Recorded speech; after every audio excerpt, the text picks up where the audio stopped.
Over its 7-year history, Fortnite has seen many updates, ranging from god-awful to game-changing. But then there are the updates that nobody talks about. Some of the greatest features in Fortnite history have come about from these updates. However, because players have gotten so used to these features, nobody ever takes the time to give them the praise they deserve. Here are 10 of Fortnite's most underappreciated updates.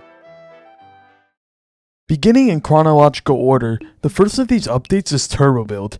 Now, the underappreciation of Turbo Build has been discussed quite a bit over the years, so I'll make this quick. But in the earliest days of Fortnite, players had to place every build they wanted with separate inputs, meaning that you had to click your mouse button for every individual build.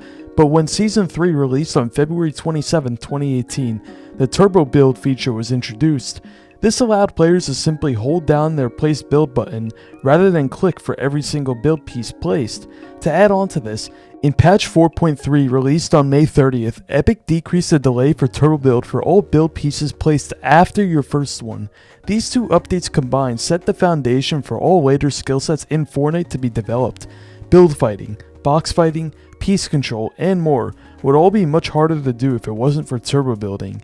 And while some players see this as a good thing, there is a reason Fortnite is one of the most successful games of all time. The insane skill ceiling that only rises every single day gives players a reason to return. There is always something to improve on, and new tech is always being discovered, which is something not many other games can claim. Next up is client-side editing, which was introduced in patch 7.3 on January 29, 2019. Before this, the editing feature was server-side, meaning that you needed to wait for the server to register your inputs before you could edit builds. This made editing very clunky for even players that had modest ping, around the 30 to 50 range. With the client-side editing though, your edit would start the moment you made the input to initiate it, whether or not the server registers it. This allowed higher ping players to somewhat bridge the gap between themselves and lower ping players. Additionally, this had benefits for everyone as now editing became much more skill based and could be taken to new highs, further increasing Fortnite's skill gap. Despite this, nobody ever remembers this update. Players just seem to forget that editing used to be a whole lot slower than it is today. Adding on to the list of great changes introduced in Season 7 updates are the changes introduced in patch 7.4. This patch was released on February 14, 2019, and it included a multitude of great changes. First is Siphon. Now, variations of Siphon were tested in pop-up cup tournaments prior to this update, however, they were limited to just those cups. In this patch, Siphon would be enabled in all playlists. The impacts of Siphon could not be understated. It enabled players to more easily survive chaotic fights where they had to fend off multiple opponents one after another. Siphon also solved the issue of unrewarding kills. Without Siphon, players would sometimes be left with minimal HP or garbage loot as a result of a fight. But most importantly of all, Siphon facilitated clutch moments. All of the greatest clutches in Fortnite history were only possible because of Siphon. Imagine Zexor's Pop-A-Bandage clutch or Benji Fishy's DreamHack clutch without Siphon. They simply wouldn't have happened. While appreciation for Siphon has gone up in recent times due to it being absent for over 16 months, nobody ever appreciated it before its removal. But that wasn't all for patch 7.4, as it also reduced the turbo build delay when initially building. The aforementioned turbo build delay change that happened in Season 4 only decreased delay for build pieces placed after your first one, but this change in patch 7.4 rectified that.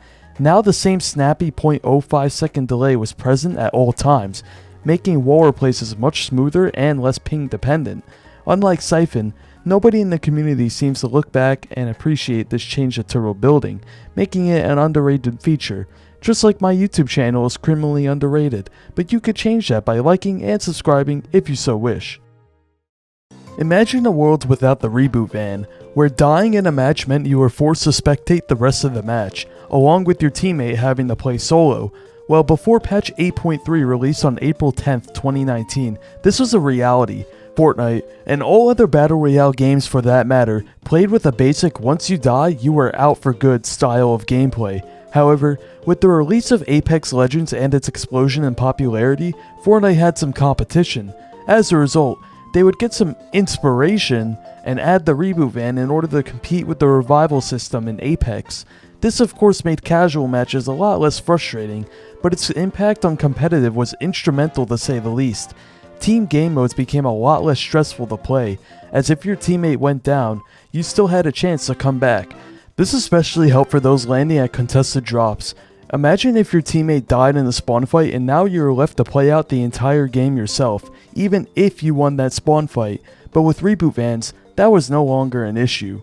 Next are the Consumable Pickup changes made in patch 9.4 on July 17, 2019. This update added 2 changes to pickup consumables, the first of which being that picking up items that create inventory overflow will no longer force you to drop your current equipped item. So if you pick up 2 medkits while you already had 2 in your inventory, it wouldn't drop the item you are currently holding to pick up the 4th medkit. Next change was auto pickup for consumables that you are already holding. This made quickly looting bodies much easier and more convenient. Both of these changes were minor quality of life changes, but I'm sure many are thankful for their addition, even if they go underappreciated today. But to pivot to more impactful settings, there is Edit on Release. Edit on Release was a game setting first added for mobile in patch 10.3, but later enabled for all platforms upon the release of Chapter 2 in October of 2019. Rather than having to press a button to confirm an edit, simply releasing your mouse would confirm it. This enabled players to edit much faster as it removes one whole input from the normally 3 input sequence. However, for a while it was actually a hot debate on whether or not this was advantageous.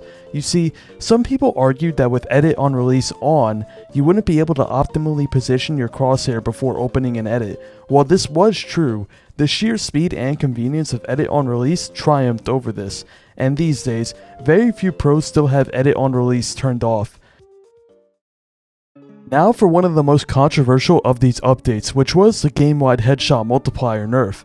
On June 17, 2020, with the release of Chapter 2 Season 3, Epic Games made the headshot multiplier for ARs and SMGs 1.5x, down from 2x.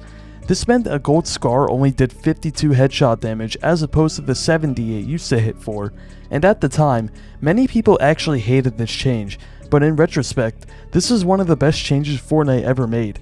First, this change nerfed the spray meta that plagued the game as it was now much harder to 200 to 0 people. Additionally, this change was also an indirect buff to pistols, which were neglected and pushed to the side by the player base for the longest time. Now players had a choice to make, either take an SMG which did less damage and fired faster, or take a pistol which did more damage, still had a 2x headshot multiplier, but fired slower. These days, the changes have aged very well because frankly, I can't imagine an SMG that hit for 40 damage on a headshot. As if editing didn't already receive enough underrated changes, there is the option to disable pre-edits. Introduced in patch 15.2 on January 13, 2021, this setting gave you the option to simply disable pre-edits. This is another setting that is heavily debated among the community, as pre-edits are often used in team game modes to make plays with wall replacing. However, the convenience and consistency obtained from disabling pre-edits cannot be understated. It prevented those awkward moments where you accidentally pre-edited your builds without knowing and made blueprint edits easier. Finally, there is customizable diagonal keyboard movement, or more well known as double movement. Released on October 18, 2022, patch 22.20 added the option to change the angle at which you would diagonally strafe when holding down 2 inputs at the same time on keyboard. For the longest time, keyboard players had to use third-party software or 2 separate binds for one direction of movement in order to achieve more extreme diagonal movement angles. Due to Epic not being able to regulate the use of these softwares, they added it as a feature to Fortnite, and every single keyboard player uses some variation of increased strafing angles now. Being able to take more extreme angles while strafing enabled tech that keyboard players could never before do. So like all other changes on this list, while their addition to the game via updates goes forgotten today, their impact is no doubt immense. If you enjoyed this video and would like to see similar content, then like, subscribe, follow my socials, and check out the video on your screen now.